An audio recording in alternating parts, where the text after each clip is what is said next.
Now we have finished discussing the prophets and the messengers and what they bring.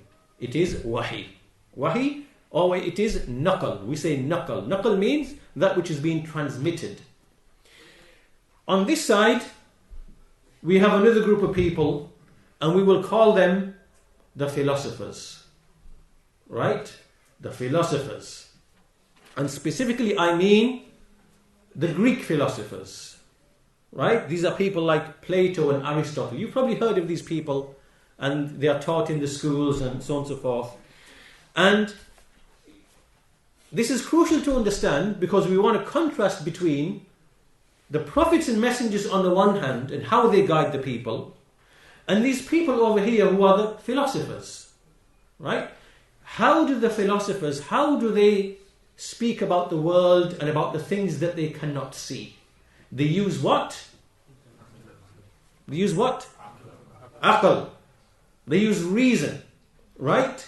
So what these philosophers, what they did is they said that we want to have a rational understanding of the creator or the originator.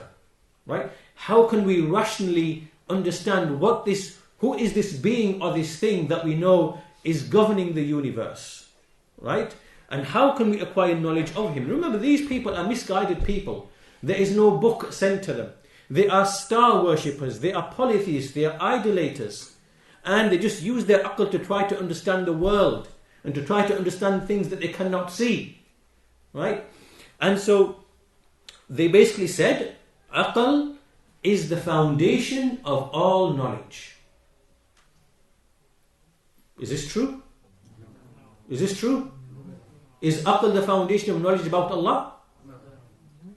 No, it's not. We've already established that it is wajib to know Allah by way of naql, wahi. Yes? We already established that. These people, the general principle they have is that it is it is basically the only sound basis of knowledge. The only way we can get sound knowledge is by using this. Right? And this is something which is said by all of the philosophers and disbelievers and atheists in all times and ages. They say the same thing. Like today, you have scientists and they say, yes, the scientific method and reason is the only route to knowledge. Is this correct? No. Batil. False. It's not correct. But this is the basic principle. This is the basic principle that they said. And so what they began to do is they began to speak about this being that they thought was behind the universe, right? And they started writing books called Physics and Metaphysics. Physics is things that we can see, and metaphysics is things that we can't see, and what is their nature and so on and so forth. So to cut a long story short, I'm going to summarize it. I'm going to mention to you how they described this being that they thought was behind the universe. I'm going to give you the summary of what they said, and pay attention to these words. So they said, and all of this is known and established. It's not subject to dispute. It's not something that I'm making up. It's rigorously studied. Their books are there. They are translated. There's academic papers on this. This is all known and understood. And really, the Ash'aris and Maturidiyyahs, the ones at the very top of the pyramid, they know exactly what is being said here. They know and understand what is being said here, and they know this full well. Right? But the ones who are underneath, in the middle layer of the pyramid, and the blind followers at the bottom, they are basically clueless about all of this. They don't know any of this. Right? But the ones right at the top, they know, when they hear this speech, they will know that we know what they are upon and what they're about. Right? So, listen to the speech of Aristotle and Plato, how they are describing the divine, meaning that being that they believe is behind the universe. They say, he is without a body. Without a body. Doesn't have a body. He doesn't, without limit, doesn't have any limits. He is without change. He cannot change. He does not have mutability. He's immutable. What does this mean? That he can't change. He's fixed. He is without parts. He's not divisible. He doesn't have any parts. He is not subject to time. He's not confined by time, confined by space. Can you start to understand this language now? Do you understand this language? Because this language is what you will see in the books of the Ash'aris and Maturidiyyahs. This is where it's coming from, right? It's coming from that source. So we'll make the link later on, inshallah ta'ala.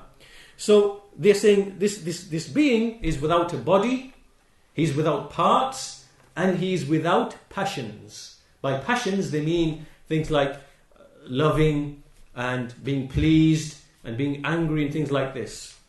So basically, these Greek philosophers, this is their language in terms of how they described the being that they thought was behind the universe. Right? He's not confined by space, not confined by time, he's not a body, he's not divisible, he's not this, he doesn't have any attributes, we can't think of an attribute in our mind for him. Do you understand? All of this, basically, if you think about it, they are rejecting any description for Allah, and they are saying that really it's just something that you think of in your mind, that He is one. Right? Without any names, without any attributes, and so this is the type of language that these people basically spoke of. Now this is in the 4th century before Isa alayhi salam. Right? 4 centuries before Isa alayhi salam. Aristotle, Plato were in that basic period of time. So then what happened is that this idea or this speech and this language of Plato and Aristotle, the Jews and the Christians and the Sabi'ah, they acquired this language and they acquired these ideas and they began to speak about Allah in exactly the same way. So meaning that this type of knowledge, this type of language is something that the previous nations fell into before the people of Islam fell into it. Right? So meaning that the people like the Ash'aris and Maturidiyyahs and the Jahmiyyah and the Mu'tazila, they are not something new among the nations. They are not something new among the nations. This is something which already happened to the Jews. It happened to the Christians and it happened to the Sabi'ah. And these things that we are speaking of about ta'wil and tafweed and so on and so forth, which are these mechanisms, this is not something new. This already existed amongst the Jews and amongst the Christians many hundreds of years before Islam even came. And therefore, if you go and you research in the academic papers and in history books and so on and so forth, again, all of this is well known and established and clear. I will give you some names. For example, there was a Jewish rabbi by the name of Philo Judaeus of Alexandria, in Egypt, Alexandria. He died in the year 50 after, in the Christian era, meaning that he was alive in the time of Isa alayhi salam. And this man, in his books, when you read his books, you will find the same things and the same type of language that you will find today in the books of the Ash'aris and the Maturidiyyahs. Right? Allah is not a jism. Allah is not a body. Allah is not an Arab. Allah is not an accident or an incidental attribute. Allah is not in place. Allah is not in a location. Allah is not this. Allah is not that.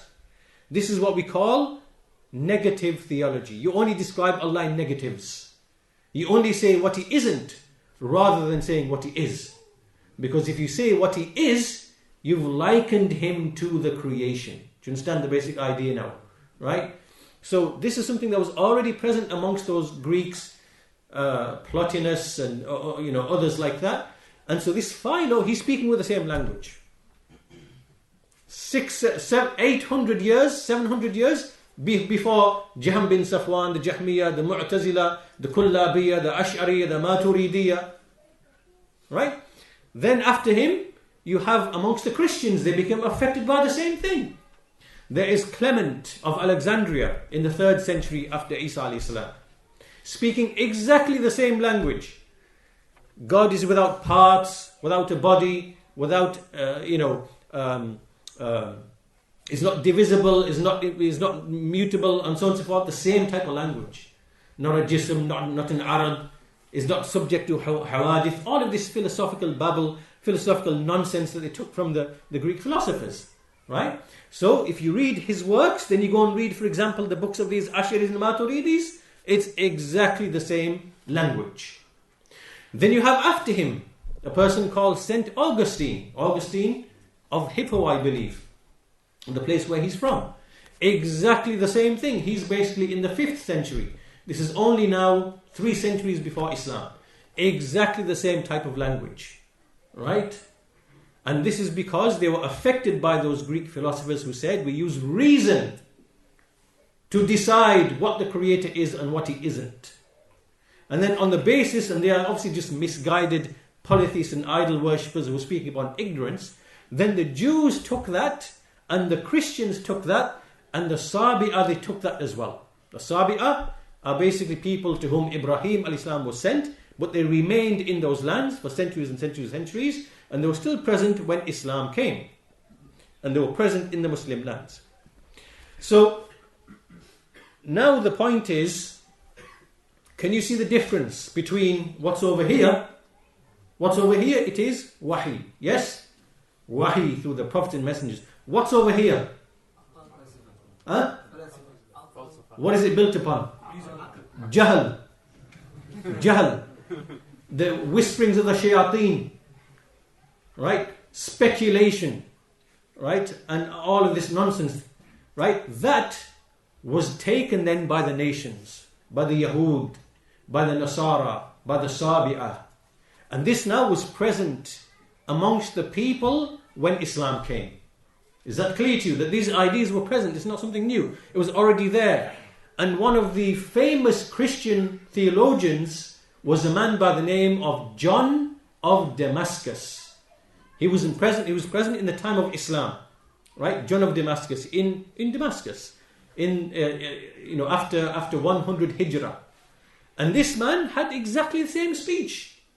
What you hear from the Jahmiyyah and the Mu'tazila and the Ashaa'irahs and the Maturidis with respect to Allah's names and attributes, the same type of language, exactly the same. So the point being now, here we have the revelation which the Messenger has come with, and then we have those misguided polytheist idol worshippers and star worshippers and what they came out with of that language. Then you have these nations who are affected by it, and they are now present. They are now present amongst the Muslims. Did you know that Yahudi who poisoned the Messenger of Allah sallallahu alaihi wasallam, what's his name? What's his name? Labid bin al-A'sam al-Yahudi, the one who poisoned the Messenger of Allah sallallahu alaihi wasallam. He was a learned scholar, and you know what he said? He said the Torah is created. The Torah is created. He said this before the Mu'tazila came and said the Quran is created. Why did he say this? He said it on the basis of that same Greek philosophical baggage and babble that the Jahmiyyah and the Mu'tazila acquired, and which then the Ash'aris and Maturidis then took after that. They took the same thing. Right? So now maybe you've got a clearer picture now. You've got a clearer idea of what's going on. Right? The Messenger of Allah has come with revelation from Allah Azza wa Jal. And in the Quran there is Ithbat and Nafi. Ithbat is whatever Allah affirms for Himself of names. Ar-Rahman, Ar-Rahim, Al-Malik, Al-Quddus, and so on and so forth. And the attributes, His knowledge, His will, His power, His qudra, His face, His mercy, and so on and so forth. And then He negates from it, and likewise His actions of creating and ascending above the throne, and so on and so forth.